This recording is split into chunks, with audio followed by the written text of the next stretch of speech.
I want to pick up on my colleague's questioning because I actually know from years of conversations with you your heart about human rights in countries like Venezuela, Mr. Secretary. And you issued a travel warning, a level 4 travel advisory from your department's website that says, right now in Venezuela, there's a high risk of wrongful detention, torture, terrorism, kidnapping, arbitrary enforcement of laws, crime, and more.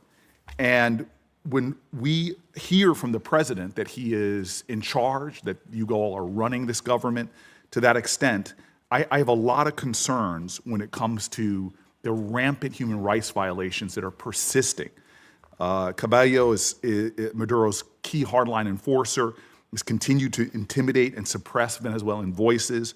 He remains in control of Venezuela's security forces, security services, the colectivos. We're seeing extraordinary examples that the constant oppression of the people is continuing as these folks are remaining in control of the country.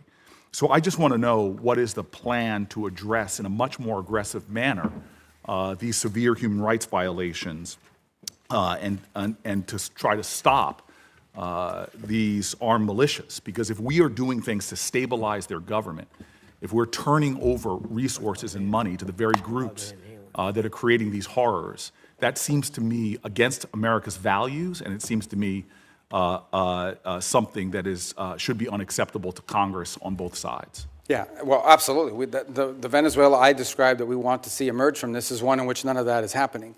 If you think about travel advisories are us imagining worst-case scenarios. We have a duty to warn American citizens when they travel to a place that does have a history of Americans being arrested, of Americans being taken. And they may be taken by a deliberate action of a government or entity related to the regime. They may be taken by criminal gangs that control parts of that society. For example, you have these colectivos, as they're called, which basically are these armed motorcycle gangs that are allowed to act with impunity in return for their support for the Maduro regime in the past. You have the ELN and the FARC and other drug trafficking organizations, including Tren de Aragua, that are involved. Again. So these are real risks that we have a duty to warn Americans, because here's what we didn't want to see, and don't mean to interrupt you.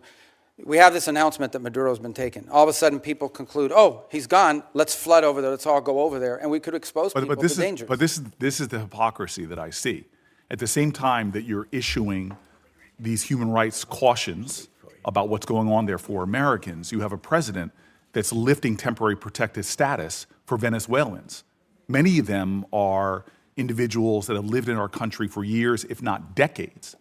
When I hear from the Venezuelan community, I hear an outrage that at the very same time that you are affirming here that these armed militias are running around suppressing voices, we have an administration that has said very clearly that they're not only going to be lifting temporary protected status for Venezuelans living in the U.S., but instead of protecting longtime American residents, they are, quote, the administration is putting people back on deportation flights and sending them into that madness. Does that make sense to you? Well, first of all, the travel advisories for American citizens traveling there and the threats posed to Americans. What you're describing why lift temporary protected status? Well, the problem with temporary protective status was it was granted to so many people in such a vast numbers so quickly without proper vetting by the previous administration that there's a real concern that there were gang members that had received TPS simply because of the nation they came from and the time in which they came. It became so big and so massive. The overwhelming majority of Venezuelans are not members of Tren de Aragua, but there were Tren de Aragua and other criminal elements embedded in the TPS system.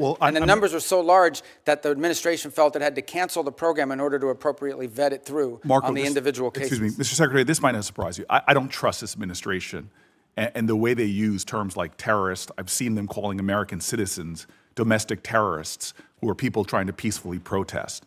The problem we have right now is the administration continues to make policies that seem to contradict their words, and yet we don't have a process in place for Congress to do its job because people are not calling folks in for these hearings and not providing the kind of oversight that we need. It is very frustrating to me that we still have a repressive regime in power in Venezuela suppressing human rights, yet we are cooperating with them we are funding them, and we're not calling out the ridiculousness of the violence that's going on there. At the same time, we're taking people who have lived in our country for years and years and years and sending them back into that hell where they can be targeted, where they can be abducted, where they can be held for hostage because they know they have American family members that are still here.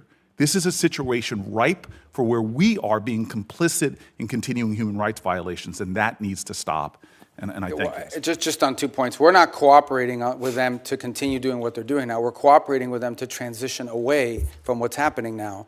And as I said, we're not even 4 weeks into this thing. And if it continues to look like this in 6 months, 9 months, a year from now, if progress isn't being made, we'll have very different feelings about it. But what we're cooperating on is not the continuation of what's happening. It's a movement away from all this and transitioning ultimately to something that looks nothing like this. That's the goal. But it's been less than 4 weeks. I mean, we think we've made substantial progress in a very short period of time. But I acknowledge we want to make a lot more progress. This is not the end state that we want.